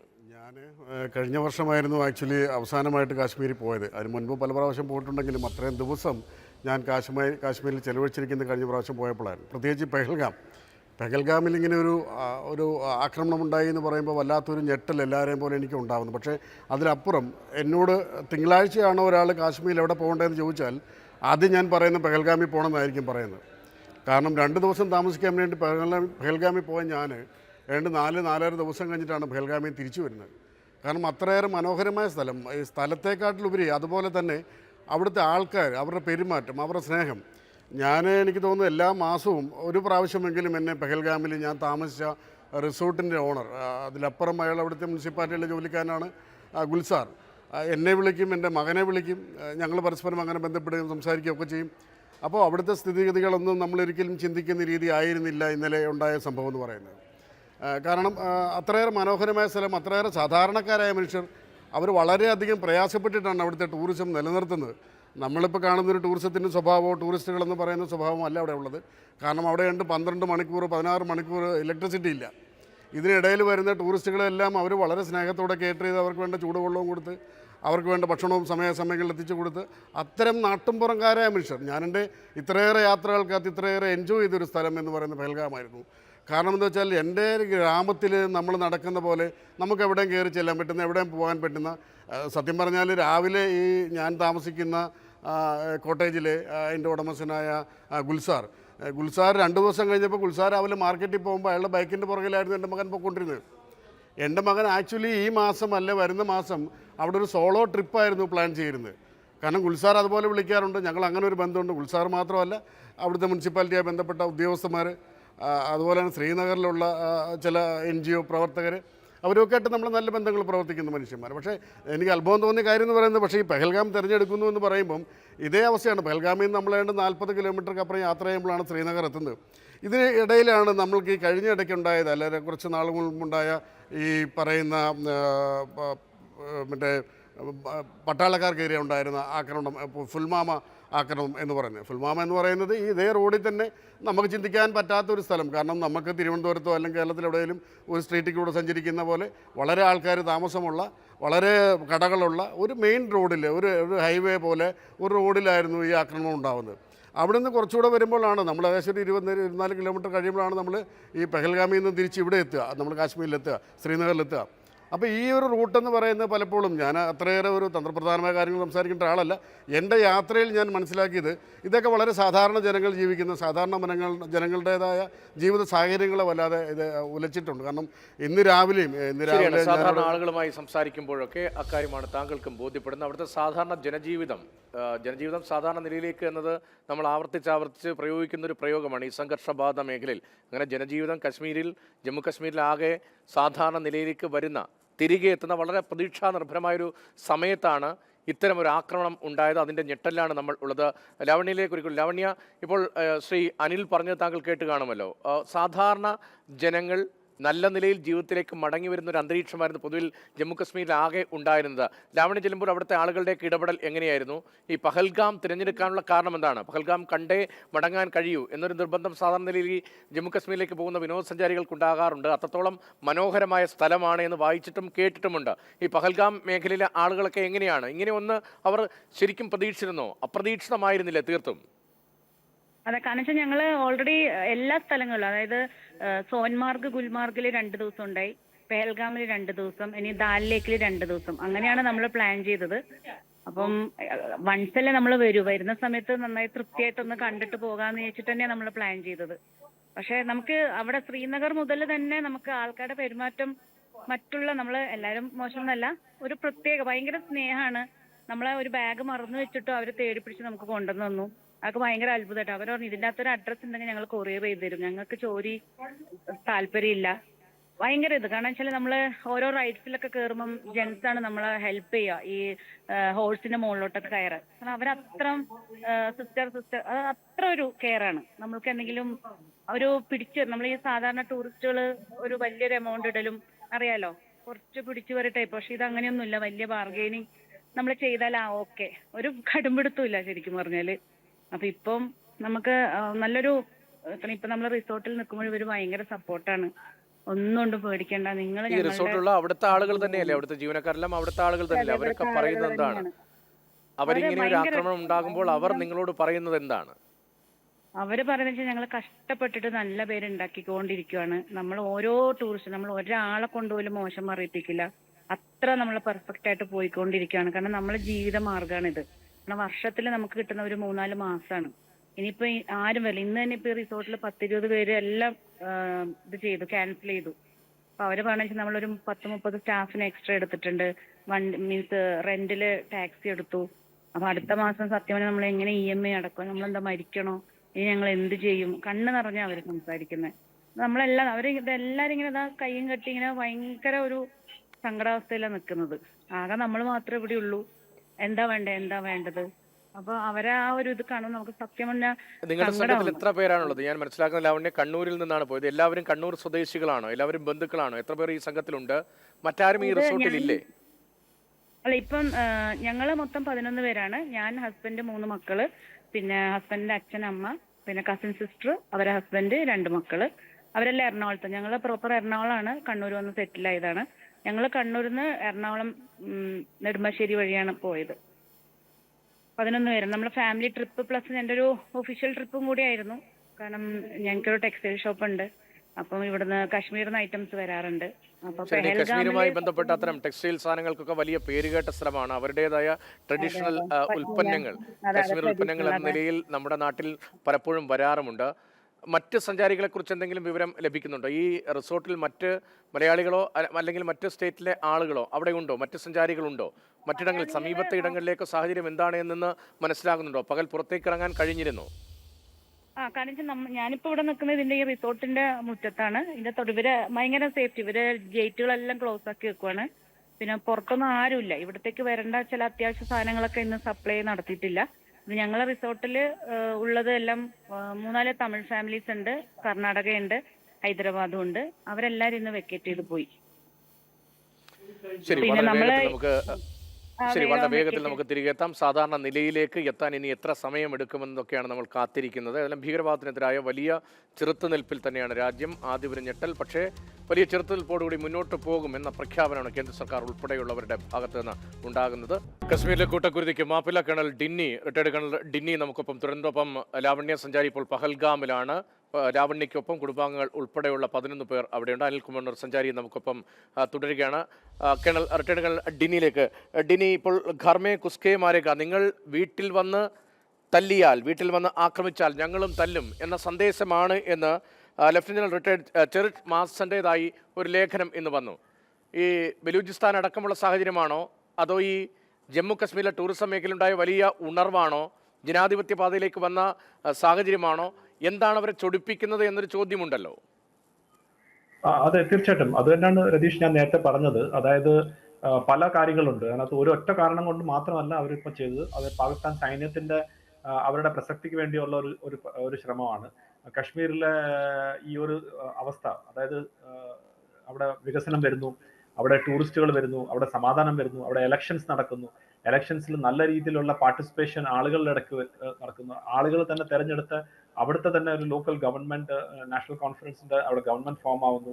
അപ്പൊ അതൊന്നും ഒരു പാകിസ്ഥാനെ സംബന്ധിച്ചോളം അല്ലെങ്കിൽ പാകിസ്ഥാന്റെ ISI സംബന്ധിച്ചോളം ഒരിക്കലും അവർക്ക് ഉൾക്കൊള്ളാൻ പറ്റാത്തൊരു കാര്യമാണ്. അപ്പൊ തീർച്ചയായിട്ടും അതുപോലെ തന്നെ ഭാരതത്തിന്റെ ഉള്ളിൽ എങ്ങനെയൊക്കെ പ്രശ്നങ്ങൾ ഉണ്ടാക്കാം എന്നുള്ള എപ്പോഴും അവരിങ്ങനെ പരിശ്രമിച്ചുകൊണ്ടിരിക്കുന്ന ഒരു പാകിസ്ഥാൻ സൈന്യം അല്ലെങ്കിൽ പാകിസ്ഥാൻ ISI, അവരെ സംബന്ധിച്ചോളം ഇത് മാത്രമേ ഒരു പോംവഴിയുള്ളൂ. കശ്മീരിനുള്ളിൽ എന്തെങ്കിലും ചെയ്തു കഴിഞ്ഞാൽ അതിന് ഒരു ശ്രദ്ധ കിട്ടും, അതുപോലെ തന്നെ ഭാരതത്തിനെ പ്രകോപിക്കാൻ പറ്റും എന്നുള്ള രീതിയിലേക്കുള്ള ഒരു ശ്രമമാണ്. എത്ര അടി കിട്ടിയാലും പഠിക്കാത്ത ഒരു രാജ്യമായ പാകിസ്ഥാൻ വീണ്ടും അടി വാങ്ങിക്കാൻ വേണ്ടി ഇങ്ങനെ ഒരു വളരെ പൈശാചികമായിട്ടുള്ള ഒരു കാര്യം ചെയ്ത് എന്ന് മാത്രമേ നമുക്ക് ഈ സമയത്ത് പറയാൻ സാധിക്കൂ. കാരണം അവർ എത്ര കിട്ടിയാലും അവരുടെ അവസ്ഥ ഇങ്ങനെ ആയാലും ദയനീയ അവസ്ഥയാണ്. അവർക്ക് കഴിക്കാനുള്ള ഫുഡില്ല, വെള്ളമില്ല, ഇലക്ട്രിസിറ്റി ഇല്ല. പക്ഷെ എന്നാലും മറ്റുള്ള രാജ്യങ്ങളിൽ എങ്ങനെയൊക്കെ പ്രശ്നങ്ങൾ ഉണ്ടാക്കാം എന്നാണ് അവരുടെ ശ്രദ്ധ. അപ്പൊ ആ രാജ്യത്തിന്റെ തന്നെ എന്താണ് സ്ഥിതി എന്ന് നമുക്കറിയാം. അപ്പൊ എനിക്ക് തോന്നുന്നു ഒരൊറ്റ കാരണം കൊണ്ട് മാത്രമല്ല, പല കാരണങ്ങളാണ് ഇപ്പം കശ്മീരിലെ ഈ ഒരു ഭീകരവാദ അറ്റാക്ക് നടക്കാനുള്ള കാരണം. അത് ഇനി വരും ദിവസങ്ങളിൽ അതിനെ കുറച്ചും കൂടെ ഡീറ്റെയിൽസ് നമുക്ക് പുറത്ത് ഇതിന്റെ ഇന്റലിജൻസും ആരൊക്കെയാണ് അതിനകത്ത് പാർട്ടിസിപ്പേറ്റും ആരുടെയാണ് അതിന്റെ പ്ലാനിങ്ങും അതൊക്കെ തീർച്ചയായിട്ടും വരും ദിവസങ്ങളിൽ വ്യക്തമായിട്ട് തന്നെ പുറത്തു വരും. ലാവണ്യ കൂടി തുടരുന്നുണ്ട് പഹൽഗാമിൽ നിന്ന്. ലാവണ്യ, ഈ വിനോദസഞ്ചാരികളെ സംബന്ധിച്ച് പ്രത്യേകമായി അറിയിപ്പോൾ ഇപ്പോൾ നിങ്ങൾ അവിടെ ആ റിസോർട്ടിൽ തുടരുകയാണ്. ആഭ്യന്തരമന്ത്രി അടക്കമുള്ളവർ കശ്മീരിൽ സ്ഥിതിഗതികൾ വിലയിരുത്തുകയാണ്. പ്രധാനപ്പെട്ട സൈനിക ഉദ്യോഗസ്ഥരെല്ലാവരുമുണ്ട്. കൃത്യമായി ഏറ്റവും പ്രധാന വിഷയമെന്ന നിലയിൽ മോണിറ്റർ ചെയ്യപ്പെടുകയാണ് കശ്മീരിലെ സാഹചര്യമാകെ. വിനോദസഞ്ചാരികൾക്ക് പ്രത്യേകമായി നിർദ്ദേശമുണ്ടോ? നിങ്ങൾക്ക് എപ്പോൾ മടങ്ങാൻ കഴിയും എന്ന കാര്യത്തിലും ഇപ്പോൾ ഈ കൊല്ലപ്പെട്ട ആളുകൾക്കൊപ്പമുള്ള മലയാളികളുമുണ്ടല്ലോ, ആ സംഘത്തിലുണ്ടായിരുന്ന ആളുകളുമുണ്ടല്ലോ, അവരെക്കുറിച്ചുള്ള വിവരങ്ങളുമൊക്കെ പരസ്പരം പങ്കുവയ്ക്കപ്പെടുന്നുണ്ടോ? എങ്ങനെ മടങ്ങാനാകും എന്ന കാര്യത്തിൽ ഒരു വ്യക്തത വന്നിട്ടുണ്ടോ? ഞങ്ങൾ ഫ്രൈഡേ ആണ് നമ്മൾ തിരിച്ച് റിട്ടേൺ ബുക്ക് ചെയ്തിരിക്കുന്നത്. ഫ്രൈഡേ ഡയറക്റ്റ് നെടുമ്പാശ്ശേരിയിലേക്കാണ്. അപ്പം ഞങ്ങളപ്പോൾ ഉദ്ദേശിക്കുന്നത് ഇന്നിവിടെ ഇപ്പോൾ ഒരു ഹർത്താൽ പോലെയാണ്, പുറത്തേക്ക് ഇറങ്ങാൻ പറ്റില്ല, നമ്മളിവിടെ ഇറങ്ങിയിട്ടില്ല. ഞങ്ങൾ പ്ലാൻ ചെയ്യുന്നത് നാളെ നേരെ ശ്രീനഗറിലേക്ക് പോകും. അത് നോക്കിയിട്ട് നമ്മൾ ഇവിടുത്തെ സാഹചര്യം എല്ലാം നോക്കിയിട്ട്, കാരണം നമുക്ക് ഫ്രൈഡേ ആണ് ഫ്ലൈറ്റ് ഉള്ളത്. അപ്പം അതിലെല്ലാവരും റിട്ടേൺ ആണ് പ്ലാൻ ചെയ്തിരിക്കുന്നത്. അപ്പം അത് ഇവിടുത്തെ അവസ്ഥയെല്ലാം നോക്കി. പക്ഷെ എനിക്ക് തോന്നുന്നു ഇന്ന് നമ്മളെ കൂടെയുള്ളവരൊക്കെ CRPFന്റെ ഹെൽപ്പോട് കൂടിയിട്ടാണ് ഇവിടുന്ന് വെക്കേറ്റ് ചെയ്തത്. കാരണം അവർ ഭയങ്കര പാനിക്കാണ്. തമിഴ്നാട്ടിൽ നിന്ന് ഒരു ഫാമിലി, കർണാടകയിൽ നിന്ന് ഒരു ഫാമിലിയാണ്. അപ്പൊ അവരെ ഞങ്ങൾ പറഞ്ഞു കൊടുത്തു ഇങ്ങനെ, പക്ഷെ അവർക്ക് ഭയങ്കര ടെൻഷൻ. നമ്മളത് ഇതിന്റെ ഉള്ളിൽ തന്നെ ഇരിക്കും, ഇതിന്റെ അകത്തല്ലേ നമ്മൾ സേഫ്, പുറത്തേക്ക് പോകണ്ടെന്ന് പറഞ്ഞപ്പം അവർക്ക് എങ്ങനെയെങ്കിലും നാട്ടിലെത്തിയാൽ മതി എന്നാ പറയണത്. അപ്പൊ ഇവിടുത്തെ റിസോർട്ടിലത്തെ അവർ പറഞ്ഞു ഇപ്പൊ നിങ്ങൾ തിരക്ക് പിടിച്ചിട്ട് പോകണ്ട, ശ്രീനഗറിൽ മീൻസ് ഇവിടുത്തെ സിറ്റിസൺസ് ഒക്കെ എന്തെല്ലോ പ്രകടനങ്ങളൊക്കെ നടക്കുന്നുണ്ട്. അപ്പൊ തൽക്കാലം ഇവിടെ സേഫ് ആണ്, നിങ്ങൾ ഇവിടെ തന്നെ ഇരിക്കും. നമുക്ക് എന്തായാലും ഫ്രൈഡേ ആണ് ഫ്ലൈറ്റ് ഉള്ളത്. അപ്പൊ എന്തായാലും ഇന്നിപ്പോ വെനസ്ഡേ അല്ല, തേഴ്സ്ഡേ, നാളേക്ക് എന്തായാലും ഒരു തീരുമാനമാകും.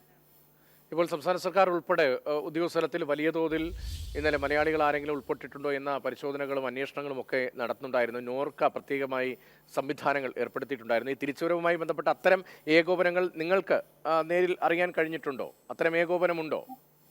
ഞങ്ങൾക്കിപ്പം ന്യൂസ് ചാനലിന് വിളിച്ചവരൊക്കെ നമ്പേഴ്സ് തന്നിട്ടുണ്ട്. ആര് വേണമെങ്കിലും എന്ത് ഹെൽപ്പ് വേണമെങ്കിൽ എനി ടൈം വിളിച്ചോന്ന് പറഞ്ഞു. പിന്നെ എറണാകുളത്ത് നിന്ന് MLA MP കൗൺസിലർ എല്ലാവരും വിളിച്ചിട്ടുണ്ട്, എല്ലാവരും നമ്പറും തന്നിട്ടുണ്ട്. എന്തെങ്കിലും ഞങ്ങൾ എല്ലാവരോടും പറഞ്ഞു ഫ്രൈഡേ ഞങ്ങൾ ബുക്ക് ചെയ്തിരിക്കുകയെന്ന് പറഞ്ഞിട്ടുണ്ട്. അപ്പൊ സപ്പോസ് അതിന് മുമ്പോ എന്ത് ബുദ്ധിമുട്ടുണ്ടെങ്കിലും ആ നമ്പറിലേക്ക് വിളിച്ചാൽ മതി എന്ന് പറഞ്ഞിട്ട് ഹൈബി, അങ്ങനെ MLA ടോണി ചമ്മണി, അവിടുത്തെ കൗൺസിലർ എല്ലാവരും കോൾ ചെയ്തിട്ടുണ്ടായിരുന്നു രാവിലെ തന്നെ. അപ്പം കാരണം ഹസ്ബൻഡ് പാരന്റ്സ് എറണാകുളമാണല്ലോ റെസിഡൻസ്, അപ്പൊ അവിടുന്ന് എല്ലാവരും വിളിച്ചു. അപ്പം ഭയങ്കര സപ്പോർട്ട്. നമുക്ക് ഒരു സത്യം പറഞ്ഞാൽ ഇന്നലെ രാത്രി നമ്മൾ ഉറങ്ങിയിട്ടേ ഇല്ല. കാര്യം ഈ എന്താ പറയാ, ടൂറിസ്റ്റിനെ ഫോക്കസ് ചെയ്തുകൊണ്ട് ഇനി ഈ റിസോർട്ടിൽ വന്നിട്ട് ടൂറിസ്റ്റുകൾ ഉണ്ടോ ചോദിച്ചിട്ട് നമ്മൾ എന്തെങ്കിലും ചെയ്യുമോ എന്നുള്ളൊരു പേടിയായിരുന്നു. പിന്നെ നൈറ്റില് ഭയങ്കര അലർട്ടായിരുന്നു, പക്ഷെ ഒന്നും ഉണ്ടല്ല. പക്ഷെ ഒരു ആശ്വാസമുണ്ട്, നമുക്കൊന്നും ആകില്ല എന്നുള്ളൊരു. കാരണം എല്ലാവരും നമ്മളെ കൂടെ CRPF, ഇപ്പൊ നാട്ടിൽ എത്രയോ ആൾക്കാർ വിളിക്കുന്നുണ്ട്. കാരണം ഞാൻ ഒരു ടെക്സ്റ്റൈൽ നടത്തുന്നതുകൊണ്ട് ന്യൂസിൽ കണ്ടിട്ട് എൻ്റെ എല്ലാ കസ്റ്റമേഴ്സും വിളിക്കുന്നുണ്ട്. അപ്പോൾ ഇപ്പം ഒരു ധൈര്യമുണ്ട്, ഒന്നും സംഭവിക്കില്ല എന്നുള്ളൊരു ധൈര്യമുണ്ട്. CRPF എല്ലാവരും കൂടെ ഉണ്ടല്ലോ, ഒരു രാജ്യം മൊത്തം. പക്ഷെ വളരെയേറെ സങ്കടം, നമ്മൾ ഇവിടെ വന്നത് അത്ര ഒരു മൂഡിലാണ്. പിന്നെ ഇവിടുത്തെ സ്ഥലങ്ങൾ കണ്ടപ്പോൾ നമ്മൾ ശരിക്കും പറഞ്ഞാൽ ഹെവൻ ഓഫ് ദ എർത്ത് എന്നാണല്ലോ പറയുന്നത്. അപ്പൊ വരുന്ന ആൾക്കാർക്ക് ഇവിടുത്തെ സ്ഥലങ്ങൾ കാണുമ്പോൾ, കുറച്ചു മുമ്പ് ഒരു സാർ പറഞ്ഞു അത്രയും ഭംഗിയുള്ള സ്ഥലമാണ്. കാരണം ഇവിടുത്തെ പെഹൽഗാം എന്നല്ല, ഇവിടുത്തെ ഏത് മുക്കുമൂലയിലും വെറുതെ പോയാലും നമുക്ക് അവിടെ കാണാനൊരു ഭംഗിയാണ്. അത്രയും ഭംഗിയുള്ള ഒരു സ്ഥലമാണ്. അപ്പൊ ഇവിടെ വന്നവരും ആ ഒരു മൂഡ് വേറെ തന്നെയാണ്. ഈ സ്ഥലങ്ങൾ കാണുമ്പോൾ നമ്മളെ മനസ്സിനുള്ള ഒരു സന്തോഷം ഉണ്ടല്ലോ, അത്രയും സന്തോഷിച്ചിട്ടായിരിക്കുമല്ലോ അവരെല്ലാം പോയിട്ടുണ്ടാവുക. അപ്പൊ അവർക്ക് ഇങ്ങനെ ഒരു അവസ്ഥ വരുവാന്ന് പറഞ്ഞാൽ അത് ശരിക്കും നിരപരാധികളാണ്. ഒന്നും അറിയാം, നമുക്ക് എന്താ അറിയാ. ശരിക്കും പറഞ്ഞാൽ ഞങ്ങളടക്കം, ഞങ്ങളെ ഫാമിലി അടക്കം ഇന്നലെ ആ സ്പോട്ടിൽ ഉണ്ടാവേണ്ടതാ. എന്തോ ഒരു ആയുസിന്റെ ബലം അല്ലെങ്കിൽ ദൈവത്തിന്റെ എന്തോ ഒരു അനുഗ്രഹം കൊണ്ട് മാത്രമാണ് നമ്മൾ ഇന്ന് ഇങ്ങനെ സംസാരിക്കുന്നത്, അല്ലെ നമ്മൾ ഉണ്ടാവില്ല ശരിക്കും പറഞ്ഞാൽ. ആ പോയവരുടെ ഫാമിലിക്ക് എല്ലാവർക്കും നമുക്ക് എത്ര പറഞ്ഞാലും എന്ത് ആശ്വസിപ്പിച്ചാലും അതിന് പകരത്തിനാവൂല. എന്നാലും വളരെയേറെ സങ്കടമുണ്ട്. ഒരു എന്തിനും ഇങ്ങനെ ചെയ്തു എന്നാണ്. കാര്യം നമ്മളൊന്നും അറിയില്ലല്ലോ, നമ്മൾ ഈ സ്ഥലം കാണാൻ വേണ്ടി മാത്രം വന്നവരല്ലേ, നമുക്കൊരു പൊളിറ്റിക്സോ ഒന്നുമില്ല. നമ്മൾ ജസ്റ്റ് വന്നു, സ്ഥലങ്ങൾ കണ്ടു, എൻജോയ് ചെയ്തു, നാട്ടിലേക്ക് പോയി കുറച്ച് റീൽസ്, കുറച്ച് ഫോട്ടോസ് എടുത്ത്, അത് മാത്രമേ നമ്മളെ മെമ്മറിയിൽ ഉണ്ടാവും. അപ്പം ഒരു മനസാക്ഷി ഇല്ലാത്തൊരു പ്രവൃത്തി ഇനിയെങ്കിലും ഈ ലോകത്ത് ഇങ്ങനത്തെ ഒരു ഇത് ഉണ്ടാവാതിരിക്കട്ടെ. എല്ലാവരും ഒരു എന്താ പറയാ, എല്ലാവരുടെയും പ്രാർത്ഥനയിൽ ഉൾപ്പെടുത്തുക. മനുഷ്യന്മാരുടെ ഈ ഒരു മനസാക്ഷി ഇല്ലാത്ത പ്രവൃത്തികൾ ആർക്കും ചെയ്യാൻ പറ്റാണ്ടാവട്ടെ. ശരിയാണ്, അവിടുത്തെ സാധാരണ ജനങ്ങളും അത് തന്നെയാണ് ആഗ്രഹിക്കുന്നത്. അതാണ് നിങ്ങളടക്കമുള്ള സഞ്ചാരികളോട് അവർ പറയുന്നത്. ഇന്നലെ ഇവിടെ ഒരു സ്വീപ്പിങ്ങിന് വന്ന സ്വീപ്പറായിരുന്നു. അയാൾ കണ്ണിന്ന് വെള്ളം വരും. അയാളെ മകന് ഒരു ടാക്സി എടുത്ത് കൊടുത്തിരിക്കുകയാണ്. 3 ദിവസമായിട്ടുള്ളൂ. കാരണം ഇപ്പൊ സീസൺ ആണല്ലോ. അപ്പൊ ലോൺ എടുത്തിട്ടാ കൊടുത്തത്. അപ്പൊ അടുത്ത മാസത്തെ EMI എങ്ങനെ അടക്കും? അവൻ ഇരുന്ന് കരയണേന്നാ പറഞ്ഞത്. കാരണം അവര് ബുക്ക് ചെയ്ത എല്ലാവരും ക്യാൻസൽ ചെയ്തു. എന്നാ ചെയ്യണ്ടേ ഇനി? EMI ഇങ്ങനെ പെൻഡിങ് വരുമ്പോൾ നമ്മളെന്താ സൂയിസൈഡ് ചെയ്യണോ? അതോ നമുക്കറിയില്ല, ഒന്നും അറിയില്ല. അവർ ഈ ചെയ്തവരെ നമ്മളെക്കാളും ദേഷ്യം ഇവിടെ ഉള്ളവർക്കാ. കാരണം അവർ പറഞ്ഞു കഴിഞ്ഞ ഈ സീസൺ കഴിഞ്ഞു, ഇനി വരുന്നത് കംപ്ലീറ്റ് റെയിനി സീസണും അതുപോലെ തന്നെ തണുപ്പുമായി. ഇനിയിപ്പോ ഞങ്ങൾ ഒരു വർഷം എങ്ങനെ ജീവിക്കുന്ന പറയണേ. എല്ലാരും പേടിച്ചില്ലേ ശരിക്കും പറഞ്ഞാൽ. ടൂറിസ്റ്റുകൾ ആരും ഇനി എനിക്ക് തോന്നില്ല അടുത്ത് വരുവോ എന്താന്ന് അറിയില്ല. എല്ലാവർക്കും ഒരു പേടി. നമുക്ക് എല്ലാത്തിനും ഉപരി നമ്മളെ ജീവനല്ലേ വലുത്. എന്തും നമുക്ക് പിന്നീട് ഉണ്ടാക്കാലോ. പക്ഷെ അതൊരു ഭയങ്കര, കാരണം മക്കളെ മുമ്പിൽ നിന്നും വൈഫിന്റെ മുമ്പിൽ നിന്നൊക്കെ ചെയ്യാന്ന് പറഞ്ഞാൽ നമുക്കത് ചിന്തിക്കാൻ വയ്യ. കാരണം ഞാൻ എൻ്റെ ഹസ്ബൻഡിന്റെ അടുത്ത് പറയായിരുന്നു ഇന്നലെ. കാരണം നമ്മൾ ആ ഒരു ഹോട്ടലിൽ പെട്ടെന്ന് അവർ വണ്ടി പോയിക്കൊണ്ടിരിക്കുമ്പോൾ പെട്ടെന്ന് അവർ പറഞ്ഞു അപ്പൊ നമുക്ക് ഫുഡ് കഴിക്കാന്ന്. ശരിക്കും പറഞ്ഞാൽ 1:20 ആയിട്ടുള്ളൂ. നമുക്ക് ആർക്കും വിശന്നില്ല. പക്ഷെ നമ്മൾ ആരും ഇപ്പൊ വിശക്കുന്നില്ല, ഫുഡ് വേണ്ടെന്ന് ആരും പറഞ്ഞില്ല. അങ്ങനെ ഒരു 2 പേര് പറഞ്ഞിരുന്നെങ്കിൽ നമ്മൾ ഒരിക്കലും ആ ഹോട്ടലിൽ കയറില്ലായിരുന്നു. ഹസ്ബൻഡ് തന്നെ ഏത് ടൂറിസ്റ്റ് സ്പോട്ടിൽ കയറുമ്പോഴും അവര് വളരെ ഫാസ്റ്റ് ആയിട്ട് മുകളിലോട്ട് കയറുക. അപ്പൊ ഞാൻ പറഞ്ഞു ഞങ്ങള് പതുക്കെ പതുക്കെ കയറി വരുമ്പോഴേക്കും നിങ്ങൾ അവിടെ എത്തി എല്ലാം കഴിഞ്ഞിട്ടുണ്ടായേനെന്ന് പറഞ്ഞു. അത് ഇപ്പോഴും ഇങ്ങനെ ഓർക്കുമ്പം നമ്മള് എന്നാ പറയാ, ഒന്നും അതിൽ പറയാനില്ല. ദൈവം നമ്മളെ രക്ഷിച്ചു, പക്ഷെ കുറെ ആൾക്കാരുടെ ജീവൻ പോയി. ഇനി ഒരിക്കലും ഇങ്ങനെ ഒരു സ്ഥലത്തും ഒരിക്കലും ഒന്നും ഇങ്ങനെ ഉണ്ടാവാതിരിക്കട്ടെ.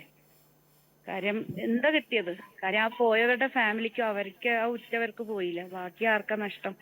നമുക്ക് ഒരിക്കലും ഇനി എന്ത് ഇത് നമ്മള് ഒരു റിവെഞ്ച് എടുത്താലും വാറെടുത്താലും പോയ ആൾക്കാരെ നമുക്ക് ഒരിക്കലും തിരിച്ചുകൊണ്ടുവരാൻ പറ്റില്ലല്ലോ.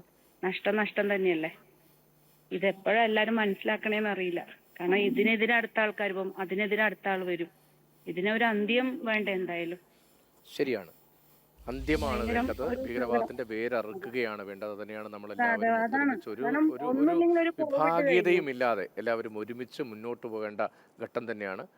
താങ്കൾ ആ പ്രദേശത്തുണ്ട്, താങ്കൾക്ക് അവിടുത്തെ ഈ സംഭവത്തിന്റെ ഇന്റൻസിറ്റി എത്രത്തോളം വലുതാണ് എന്ന് അറിയാം, പറഞ്ഞോളൂ.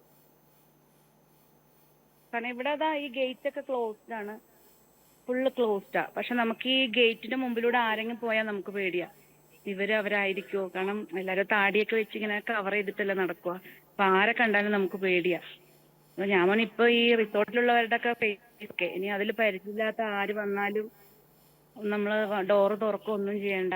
അപ്പൊ നമ്മൾ ഇങ്ങനെയൊക്കെ പറയുമ്പോ റിസോർട്ടിലത്തെ അവര് പറഞ്ഞു, നമ്മളെ ജീവൻ കൊടുത്ത് നിങ്ങൾ രക്ഷിക്കും, നിങ്ങൾ ഞങ്ങളുടെ മെഹമാനാണ്, നിങ്ങള് ഒന്നും കൊണ്ട് പേടിക്കണ്ട മേഡം, നിങ്ങൾ സമാധാനത്തോടെ ഇരിക്കും, നിങ്ങൾ റൂമിൽ അടച്ചുപൂട്ടിയിരിക്കല്ലേ, കുറച്ച് പുറത്തോട്ടൊക്കെ വന്ന് കുറച്ച് ഫോട്ടോസ് ഒക്കെ എടുക്ക്, എന്തിനാ ഇങ്ങനെ പേടിക്കണേ? പേടിച്ച് എന്തെങ്കിലും BP എല്ലാം കൂടണ്ട. കാരണം മദറിലോ ഫാദറിലോ 70+ ആണ്. അപ്പം അങ്ങനെ ഞാനും എപ്പോഴും നമ്മൾ വിചാരിക്കണ ഒരു കോവിഡ് നമ്മളെ ശരിക്കും പറഞ്ഞാൽ ഭൂമിയിലെ എല്ലാവരും എഫക്ട് ചെയ്ത ഒരു കാര്യമാണ് കോവിഡ്. ആ കോവിഡിൽ നമ്മൾ മനസ്സിലാക്കി നമ്മളെ ജീവനും ജീവിതവും ഒരു നിമിഷത്തിലേക്കേ ഉള്ളൂ, ശരിയല്ലേ? അത് വന്നിട്ടും നമ്മൾ ആരും പഠിച്ചില്ല എന്ന് പറയുകയാണെങ്കിൽ ഇനി ഇതിൽ അപ്പുറം എന്തോ ഒരു പാടാ ദൈവം തരേണ്ടത്, ശരിയല്ലേ പറയുന്നത്? ശരിയാണ്. ഏതായാലും ആ ദുരന്തം നടന്നതിന് സമീപത്ത് തന്നെയാണ് താങ്കൾ. സുരക്ഷിതമായിരിക്കുക, സുരക്ഷിതമാണ്, അതിജാഗ്രതയാണ്. ഇന്നലെ ഈ സംഭവം ഉണ്ടായതിന് തൊട്ടു പിന്നാലെ സേനാ വിഭാഗങ്ങളുടെ നേതൃത്വത്തിൽ അത്രത്തോളം മോണിറ്റർ ചെയ്യുന്നുണ്ട് അവിടുത്തെ സാഹചര്യങ്ങളെ. ഒരു തരത്തിലും ഒരു ടെൻഷനും ആവശ്യമില്ല എന്നാണ് കേന്ദ്ര സർക്കാരുമായി ബന്ധപ്പെട്ട വൃത്തങ്ങൾ വ്യക്തമാക്കുന്നത്.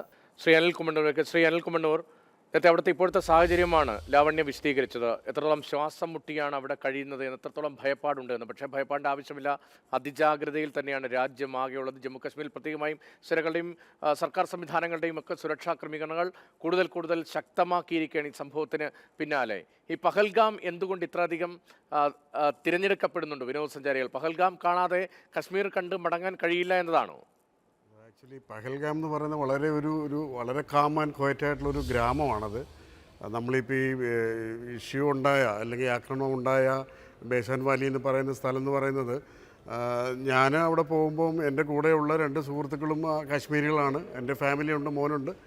നമ്മൾ പോകുന്നത് വളരെ രസകരമായ സ്ഥലം. കാരണം മിനി സ്വിറ്റ്സർലാൻഡ് എന്നാണ് അതിനെപ്പറ്റി പറയുന്നത് തന്നെ. കാശ്മീർ സന്ദർശിക്കുമ്പോൾ മനസ്സിലാക്കാം, അങ്ങനെയാണ് അതിനെപ്പറ്റി പറയുന്നത്. കാഴ്ചകളെല്ലാം അങ്ങനെ തന്നെയാണ്, അത്ര രസകരമാണ്. അങ്ങനെ ഒരു നൈറ്റ് ലൈഫ് എന്നുള്ളൊരു സ്ഥലമല്ലത്. ഏകദേശം ഒരു 9 മണിയൊക്കെ ആകുമ്പോൾ തന്നെ ആൾക്കാർ പിരിയും. 9 വരെ പോകേണ്ടി വരില്ല, 6, 7 ആകുമ്പം. അവിടുത്തെ ജനങ്ങളും അവിടുത്തെ കാഴ്ചകളും ഒക്കെ അത്രയേറെ മനോഹരമാണ്. നമുക്കൊരിക്കലും, ഞാൻ യാത്ര ചെയ്ത് ഡൽഹിയിൽ നിന്ന് ബൈ കാറായിരുന്നു ഞാൻ പോയത്. പക്ഷേ എനിക്ക് ഈ പോയ യാത്രകൾക്കകത്തെങ്ങും ഒരു സെക്യൂരിറ്റി ഫീലിംഗ് എനിക്കുണ്ടായിട്ടില്ല, ഇൻസെക്യൂരിറ്റി ഫീലിംഗ് എനിക്കുണ്ടായിട്ടില്ല. ഇല്ലെങ്കിൽ ഒരു ആക്രമണം ഉണ്ടാവുമെന്ന് പ്രതീക്ഷിക്കുന്നില്ല. കാരണം നമ്മളോട് സഹകരിക്കുന്ന മനുഷ്യരും അവിടുത്തെ നാട്ടുകാരും, ടാക്സി ആണെങ്കിലും ഹോട്ടൽസ് ആണെങ്കിലും എല്ലാം അത്രയേറെ അത്രയേറെ സൗഹാർദ്ദപരമായി, അത്രയേറെ സ്നേഹത്തോടെ നമ്മളെ കാണുന്ന ആൾക്കാരാണ്. അപ്പം നമ്മൾ പോയാൽ ഇനി വീണ്ടും പോകാൻ ആഗ്രഹിക്കുന്നൊരു സ്ഥലം എന്ന് പറഞ്ഞാൽ പഹൽഗാം തന്നെ ആയിരിക്കും. അങ്ങനെ ആഗ്രഹിച്ചു പോകുന്നൊരു സ്ഥലമാണ്, അത്രയേറെ സീൻ ബ്യൂട്ടി ഉണ്ട്. പിന്നെ ഈ ബേസാൻ വാലി എന്ന് പറയുന്ന സ്ഥലത്ത് ഒത്തിരിയേറെ സിനിമകൾ ഷൂട്ട് ചെയ്യും. ഞാൻ ചെല്ലുന്ന സമയത്ത് തന്നെ ഷൂട്ടിംഗ് ഉണ്ടായിരുന്നു. അപ്പോൾ അതിൽ ഒരു 10-40 കുതിരകൾ വന്നാൽ പെട്ടെന്ന് ജനം തിരിച്ചറിയുമെന്ന് എനിക്ക് തോന്നുന്നില്ല. കാരണം അവിടെ തന്നെ അതിലേറെ കുതിരകളുണ്ട്. ആ കുതിരപ്പുറത്തൊക്കെയാണ് ഞാനും സഞ്ചരിച്ചിട്ടുള്ളത് ഈ പറഞ്ഞ സ്ഥലങ്ങളിലെല്ലാം. അപ്പം അതൊരു കാഴ്ചയായിട്ട് തന്നെ ചിലപ്പോൾ ജനത്തിന് പെട്ടെന്ന് തോന്നിയിട്ടുണ്ടാവും ഈ ആക്രമണം തുടങ്ങുന്ന സമയത്ത് തന്നെ. അത്രയേറെ രസകരമായൊരു സ്ഥലം, അത്രയേറെ നല്ല മനുഷ്യർ. ഞാനിന്ന് രാവിലെയും പഹൽഗാമിലുള്ള തൻവീർ എന്ന് പറഞ്ഞ അവിടെ ഒരു എഞ്ചിനീയറുണ്ട്, തൻവീറിൻ്റെ ഒരു ഫ്രണ്ടാണ്. തൻവീറിനോട് ഞാൻ സംസാരിച്ചു. അപ്പോൾ തൻവീർ പറയുന്നതിൽ ഒരു 6-7 വർഷം കഴിഞ്ഞിട്ട് ഇനി ഒരു തിരിച്ചുവരവ് ഉണ്ടാവുള്ളൂ എന്നാണ് ഞങ്ങൾ പ്രതീക്ഷിക്കുന്നത്. ഒത്തിരിയേറെ കഷ്ടപ്പാടുകൾ ശേഷമാണ് ഞങ്ങൾക്ക് കഴിഞ്ഞ 1 വർഷമായി ഒരു ബിസിനസ് ഡെവലപ്പ് ചെയ്യാൻ കഴിഞ്ഞത്. ഇനിയിപ്പോൾ ഇതെങ്ങനെയെന്നുള്ളൊരു ഭയങ്കര സന്ദേഹമുണ്ട്. കാരണം അവിടെ പ്രത്യേകിച്ച് ജോലി സാധ്യതകളെന്ന് പറയുന്നത് ഈ റീസെൻ്റായിട്ട് ഈ സമീപ കാലഘട്ടങ്ങളിൽ പട്ടാളത്തിൻ്റെ പിന്നോട്ട് മാറിയതിന് ശേഷമുണ്ടായ ടൂറിസം വികസനത്തിനകത്താണ് അവിടെയുള്ള ചെറുപ്പക്കാരെല്ലാം ജോലി എന്ന് പറയുന്നത്. അല്ലാതെ മറ്റ് വലിയ എഞ്ചിനീയറിംഗ് ജോലികളോ അല്ലെങ്കിൽ മറ്റ് സർവീസ് സെക്ടറോ ഒന്നും അവിടെ അത്ര പോപ്പുലർ അല്ല. ഈ സർവീസ് സെക്ടർ എന്ന് പറയുന്ന ആകെ ടൂറിസത്തിനകത്താണ് അവർ ജീവിച്ചു പോകുന്നത്. അതും വലിയ കഷ്ടപ്പാടിലാണ് ഈ ടൂറിസം നിലനിർത്താൻ വേണ്ടിയിട്ട് അവിടുത്തെ ജനങ്ങൾ എടുക്കുന്ന എഫേർട്ട് എന്ന് പറയുന്നത്. അപ്പോൾ അങ്ങനെ വലിയൊരു വിഷമത്തിലും വലിയ ദുഃഖത്തിലുമാണ് ഞാൻ രാവിലെ സംസാരിക്കുമ്പോഴും ഇന്നലെ രാത്രി സംസാരിക്കുമ്പോഴും ഒക്കെ എന്നോട് അവിടെ നിന്നുള്ള നമ്മുടെ സുഹൃത്തുക്കൾ പറയുന്ന കാര്യങ്ങൾ. പക്ഷേ ഒരിക്കലും നമ്മൾ പ്രതീക്ഷിക്കുന്നൊരു സ്ഥലമായിരുന്നില്ല. പക്ഷേ എനിക്ക് ഈ കഴിഞ്ഞ ദിവസങ്ങളിൽ അല്ലെങ്കിൽ ഇന്നലെ ഉണ്ടായ ഒരു ആക്രമണത്തിന് ശേഷം ഞാൻ മനസ്സിലാക്കുന്നത് ഈ പറയുന്ന 40 കിലോമീറ്റർ 44 കിലോമീറ്റർ ഇടയാണ് ഈ 2 ആക്രമണങ്ങൾ ഉണ്ടാകുന്നത്. ഇന്നലെ ഉണ്ടായ വിഷയവും അല്ലെങ്കിൽ ഇതിന് മുൻപുണ്ടാകുന്ന പുൽവാമ ആക്രമണവും എന്ന് പറയുന്നതും ഇതെല്ലാം ഒരൊറ്റ സെയിം റൂട്ടിലാണ് സംഭവിച്ചിരിക്കുന്നത്. അത് എന്തുകൊണ്ടെന്നറിയില്ല.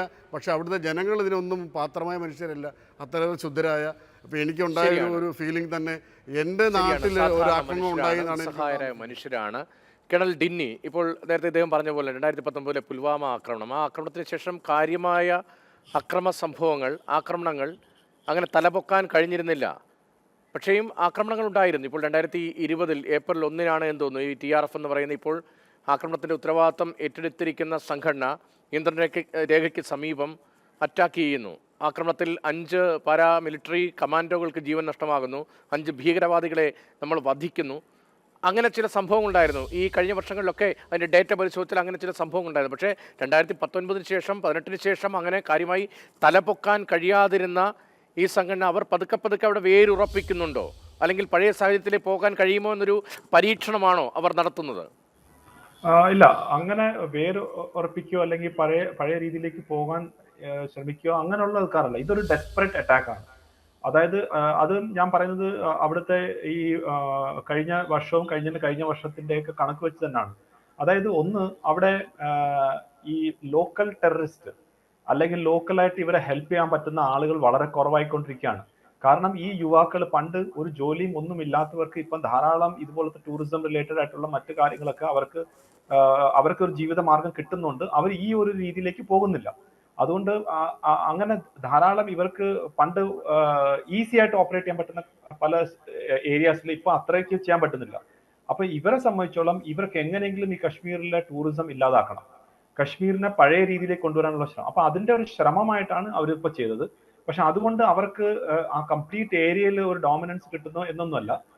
അവരെ ഞാൻ നേരത്തെ പറഞ്ഞ പോലെ ഈ ടെററിസ്റ്റ് എന്തായാലും ന്യൂട്രലൈസ് ചെയ്യും, അതിന് സംശയമൊന്നുമില്ല. ഇതിന്റെ ബാക്ക് നടക്കുന്നവരും കാണും. പക്ഷെ ഒരു കാര്യം ഷുവറാണ്, ആളുകൾ പ്രത്യേകിച്ച് ടൂറിസ്റ്റുകളുടെ മനസ്സിനകത്ത് ഭയം സൃഷ്ടിക്കാൻ അവർക്ക് സാധിച്ചിട്ടുണ്ട്. ആ ഭയം മാറണമെങ്കിൽ സമയമെടുക്കും. അത് പതുക്കെ മാറത്തുള്ളൂ. പക്ഷെ എനിക്ക് തോന്നുന്നു അതും കുറച്ച് നാൾ കഴിയുമ്പം മാറും തന്നെയാണ് ഞാൻ വിശ്വസിക്കുന്നത്. കാരണം അത് അങ്ങനെയാണ്. കുറെ നമ്മൾ ഇതിനു മുൻപും പല ഇതുപോലത്തെ അറ്റാക്സ് ഒക്കെ നടന്നിട്ടുണ്ടെങ്കിൽ കുറച്ച് നാളത്തേക്ക് ഒന്ന് താഴോട്ട് വരും. പക്ഷെ പിന്നീട് ഗ്രാജുവലി അത് നോർമൽസിയിലേക്ക് പോകും. പക്ഷെ വീണ്ടും ഒരു അറ്റാക്ക് കൊടുക്കും. അപ്പൊ അതിനൊരു കണ്ടിന്യൂസ് സൈക്കിൾ ഓഫ് വയലൻസ് എന്നാണ് അവിടെ പറയുന്നത്. അതായത് എപ്പോഴും ഇങ്ങനെ ഒരു വയലൻസ് നടക്കും, പിന്നീട് കുറെ നാളത്തേക്ക് ശാന്തിയായിരിക്കും, പിന്നീട് ഇതൊരു ഇങ്ങനത്തെ ഒരു സൈക്കിളിലാണ് എപ്പോഴും കശ്മീരിലെ ജീവിതം നടക്കുന്നത്. അവിടാണ് ഇത് അതിർവിട്ട ഒരു വയലൻസ് ആണ് ഇപ്പൊ നടന്നിട്ടുള്ളത്. അപ്പൊ അത് തീർച്ചയായിട്ടും ഭാരത സർക്കാരും സൈന്യവും മറ്റു ഏജൻസീസ് ഒക്കെ അതിന് വേണ്ടിയുള്ള നടപടി സ്വീകരിക്കും. പക്ഷെ ഒരു കാര്യം സംശയമില്ല, കശ്മീരിനെ സംബന്ധിച്ചോളം, കശ്മീരികളെ സംബന്ധിച്ചോളം അവർക്ക് ഒരു വലിയൊരു തിരിച്ചടി തന്നെയാണ്. ബാക്കിയുള്ള ഭാരതത്തിലുള്ള ആളുകളുടെ ആ ജീവൻ നഷ്ടപ്പെട്ടത് 30ഓളം ജീവൻ നഷ്ടപ്പെട്ട് അതൊരിക്കലും തിരിച്ചു കിട്ടാൻ പോകുന്നില്ല. പക്ഷെ കശ്മീരിനെ സംബന്ധിച്ചോളം അവർക്ക് കിട്ടാവുന്ന അവസരങ്ങൾ, ഇനി വരാൻ പോകുന്ന അവസരങ്ങളിൽ വലിയൊരു തിരിച്ചടി തന്നെയാണ് ഈ ഒരു ഭീകരവാദ അറ്റാക്കിലൂടെ അവർക്ക് നഷ്ടമാവുന്നത്. ശരി, കേണൽ ഡിന്നിയാണ് വിവരങ്ങൾ നൽകിക്കൊണ്ടിരിക്കുന്നത്. ഒപ്പം ലാവണ്യ പഹൽഗാമിൽ നിന്ന് അനിൽ കുമ്മണ്ണൂരുമുണ്ട്. ഡിന്നി, ഒരു കാര്യം കൂടി, ഇപ്പോൾ ഈ നിഴൽ സംഘടനയാണ്, ലഷ്കർ എ തോയ്ബയുടെ നിഴൽ സംഘടനയാണ് ഈ TRF എന്നത് പുറത്തു വന്ന ചില വിവരങ്ങളാണ്. ഇപ്പോൾ ജമ്മു കശ്മീരിൻ്റെ പ്രത്യേക പദവി കേന്ദ്ര സർക്കാർ എടുത്തു മാറ്റുന്നു. അതിന് പിന്നാലെ 2 മാസങ്ങൾക്ക് ശേഷം ഇങ്ങനെ ഒരു സംഘടന രൂപീകരിക്കപ്പെടുന്നു. ആദ്യം ഇതിൻ്റെ സ്ഥാനത്തെക്കുറിച്ച് വിവരങ്ങൾ ഉണ്ടായിരുന്നുവെങ്കിലും ഇത്രത്തോളം വലിയ ആക്രമണകാരിയായി മാറുമെന്നത് ആ ഘട്ടത്തിൽ പ്രതീക്ഷിക്കപ്പെട്ട ഒന്നുമല്ല. പക്ഷേ തീവ്ര സ്വഭാവത്തിലായിരുന്നു. ഇത് ലഷ്കർ എ തോയ്ബയുടെ തന്നെ ആ പാറ്റേണിൽ വരുന്ന നിഴൽ സംഘടനയാണ് എന്നത് നമ്മുടെ ഏജൻസികൾ ഉറപ്പിക്കുകയാണ്. അതിൻ്റെ പ്രവർത്തനം ഏതുതരത്തിലാണ്? ഇപ്പോൾ വളരെ ആഴത്തിലൊന്നും പഴയ പോലെ ഇറങ്ങിച്ചെല്ലാൻ കഴിയുന്ന അന്തരീക്ഷം അവിടെ ഇല്ല എന്ന് താങ്കൾ പറഞ്ഞു. എങ്കിലും ഇതിൻ്റെ പ്രവർത്തനം എത്രത്തോളം വിപുലീകരിക്കപ്പെട്ടിട്ടുണ്ട്? നോക്കൂ, ഈ ഒരു സംഘടന റെസിസ്റ്റൻസ് ഫ്രണ്ട് എന്ന് പറയുന്നത് ഇത് ലഷ്കർ എ തോയ്ബ തന്നെയാണ്. അതിന്റെ പേര് മാറ്റാനുള്ള സാഹചര്യം നമ്മൾ മനസ്സിലാക്കണം. പാകിസ്ഥാനെ സംബന്ധിച്ചോളം പാകിസ്ഥാനെ അതായത് ലോകത്ത് ടെററിസം എക്സ്പോർട്ട് ചെയ്യുന്ന ഒരു രാജ്യമായിട്ടാണ് കാണുന്നത്. അതുകൊണ്ടാണ് FATF, financial action task force എന്ന് പറഞ്ഞ ഒരു വേൾഡ് സംഘടന, അത് ഭീകരവാദം ഏതൊക്കെ രാജ്യമാണ് പ്രൊമോട്ട് ചെയ്യുന്നത്, അവർക്ക് ഫണ്ടിങ് കൊടുക്കുന്നത്, അവർക്ക് വേണ്ടി സപ്പോർട്ട് ചെയ്യുന്നത്, ആ രാജ്യങ്ങളെ അതിനെ ലിസ്റ്റ് ചെയ്ത് അവർക്ക് ഓരോ കാറ്റഗറി കൊടുത്ത് ആ രാജ്യങ്ങൾക്ക് അഗെയിൻസ്റ്റ് ആയിട്ട് നടപടി സ്വീകരിക്കുന്ന ഒരു സംഘടനയാണ്, അല്ലെങ്കിൽ റെക്കമെൻഡ് ചെയ്യുന്ന സംഘടനയാണ് FATF. അത് കാരണം വലിയ രീതിയിലുള്ള നിക്ഷേപമോ മറ്റ് ഇൻവെസ്റ്റ്മെന്റോ മറ്റു രീതിയിലുള്ള ലോണോ അങ്ങനത്തെ കാര്യങ്ങളൊന്നും പാകിസ്ഥാൻ കിട്ടാതായി. അപ്പോൾ പാകിസ്ഥാന്റെ ഉള്ളിൽ തന്നെയാണ് ഈ അൽ ഖായ്ദ, ലഷ്കർ-ഇ-തോയ്ബ, ഹിസ്ബുൽ മുജാഹിദ്ദീൻ, അങ്ങനെ പല സംഘടനകളുണ്ട്. അപ്പൊ അവരെന്ത് ചെയ്യുന്നു വെച്ച് കഴിഞ്ഞാൽ, അവർ ഈ ലഷ്കർ-ഇ-തോയ്ബ എന്ന് പറഞ്ഞു കഴിഞ്ഞാൽ FATF-ൽ അവർ ടാർഗറ്റ് ആവുന്നതുകൊണ്ട് അവർ ഇങ്ങനത്തെ ഒരു പേര് കൊടുത്തു, റെസിസ്റ്റൻസ് ഫ്രണ്ട് എന്ന് പറയുമ്പോൾ കേൾക്കുമ്പോൾ അതിനകത്ത് വേറെ പ്രത്യേകിച്ച് ഒന്നുമില്ല, അത് കശ്മീരിൽ തന്നെ ഉണ്ടായ ഒരു രീതിയാണെന്നുള്ളത്. അത് വെറും ഒരു പേര് മാറ്റം മാത്രമാണ്. ലഷ്കർ-ഇ-തോയ്ബയുടെ തന്നെയാണ് കാര്യങ്ങൾ, അവർ തന്നെയാണ് അവരുടെ ആളുകൾ, അത് തന്നെ ഓപ്പറേറ്റ് ചെയ്യുന്ന എല്ലാം അവർ തന്നെയാണ്. അതിന്റെ പേര് മാത്രം കശ്മീരിൽ അവർ റെസിസ്റ്റൻസ് ഫ്രണ്ട് എന്ന് ആക്കിയിട്ടുണ്ട്. അതുകൊണ്ട് ലഷ്കർ-ഇ-തോയ്ബയ്ക്ക് നേരത്തെ എന്തൊക്കെ സ്വാധീനം അല്ലെങ്കിൽ അവർക്ക് ചെയ്യാൻ പറ്റുന്ന കാര്യങ്ങളാണോ അത് തന്നെയാണ് ഈ റെസിസ്റ്റൻസ് ഫണ്ടും ചെയ്യുന്നത്. പക്ഷെ ഇപ്പോഴത്തെ സാഹചര്യത്തിൽ, പുതിയ സാഹചര്യത്തിൽ അവർ വളരെ പരിമിതമായിട്ടായിരുന്നു അവർക്ക് ഓപ്പറേറ്റ് ചെയ്യാൻ പറ്റുന്നത്. ഈ ഒരു ടെറർ ഓപ്പറേഷൻ ചെയ്തു, ശരിയാണ്. പക്ഷെ അതുകൊണ്ട് അവർക്ക് ഒറ്റ രാത്രി കൊണ്ടോ അല്ലെങ്കിൽ ഒറ്റ ദിവസം കൊണ്ടോ അവർ വീണ്ടും പഴയ കാലത്തെ, അതായത് ഒരു 10 വർഷം മുമ്പ് അല്ലെങ്കിൽ ഒരു 1990കളിലേക്ക് രീതിയിലേക്ക് അങ്ങ് മാറും എന്നൊന്നും ഞാൻ വിചാരിക്കുന്നില്ല.